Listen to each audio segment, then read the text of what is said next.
Hello everybody out there at Revolution Golf. This is Martin Chuck, inventor of the Tour Striker, and I'm here at the Raven Golf Club Phoenix. As you can see, it's a perfect day out here, and actually the golf course is closed. It's December 24th. It's Christmas Eve, and I'd love to wish all of you a very Merry Christmas. Just took a few moments to run out here and hit a few shots for you and explain the little bit I was talking about shanking and sweet spot confusion. So I brought a little prop with me, and hopefully you can see this pretty clearly. It's a golf club. It's actually a Tour Striker 8-iron, and you can see I've got a black line from the base of my right hand, the knuckle joint, that runs all the way in space. Well, it's on this piece of tape, but it's there to reference the sensation of the sweet spot on the golf club. So you can see this line that goes from where my base knuckle, my right hand, is going to be to the sweet spot of the golf club. And this is where the confusion, sweet spot confusion, can happen. I mean, you can imagine if I had a nail and I was trying to drive a nail into a 2x4, you know, probably the hardest place for me to drive that nail in would be to use the sweet spot, because the club would always want to rotate. It's kind of what makes golf challenging. You know, if I had to nail something in, I'd probably hold the club in this fashion, where it made perfect sense for the balance of the golf club to hang straight down and hammer away. Probably be more effective doing it that way. Or I could flip it around and hammer in with a hosel.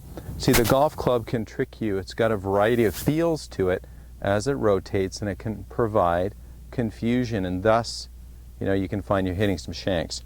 So the purpose of this blue piece of tape with the line on it, it's to show you where the real sense of feel from the base knuckle of the right hand to the sweet spot, the middle of the face. It is not the shaft, ladies and gentlemen.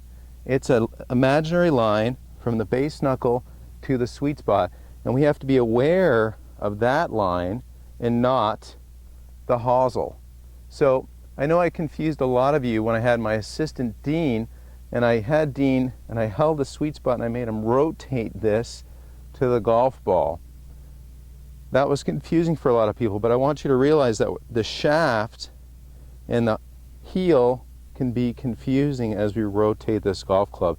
It really helps to think about the sweet spot connected to the base knuckle of the right index finger, and how we are going to move that line to the golf ball. You know, a lot of people say, you know, why do pros hit such great shots off of uneven lies? You know, we're on a perfect range here. There aren't any uneven lies. It's just a perfect teeing deck to hit golf balls, very, very flat. That's why a lot of pros, when you watch them hit balls in a range like this, they hit it perfect. There's really no challenge. When you get on uneven lies, now you have to be very aware of that connection from the right index finger, the last point of sensation in the hands, where you feel the club's mass, and how we're going to direct that mass along that imaginary line to the sweet spot. So here's a thought for you, okay? Grip a club and close your eyes, and go ahead and waggle the club back and forth, and you're going to feel pressure in your hands. If you've watched my Tour Striker DVD, the instructional DVD, I call it squashing the grape, because when you waggle the golf club, you feel pressure on the index finger of your right hand. For you lefties, I apologize, but you're great at flipping things around. So you're going to feel that pressure. That pressure isn't necessarily down the shaft, it's down that imaginary line to the sweet spot of the golf club. That's why when a golf ball is up on a side hill, or in a variety of positions below our feet, above our feet, good players can easily hit that golf ball off of those lies, because they've got great command, great awareness of where that sweet spot is in their hands, where that imaginary connection point is from the base of the right index finger to the center of the golf club. So you can also see how it's easy to confuse that. Again, if I let the club drop, it's much easier just to hit it, you know, use it in this fashion, because there's a sense of balance that makes more sense. In golf, we have to rotate this golf club in order to create any speed at all. So let me use a club that doesn't have tape on it. So to hit some shots for you, you know, it'd be really nice if I could just take it straight back and straight through, but unfortunately, some of you try to do that out there, but it's really hard to develop a whole lot of speed doing that.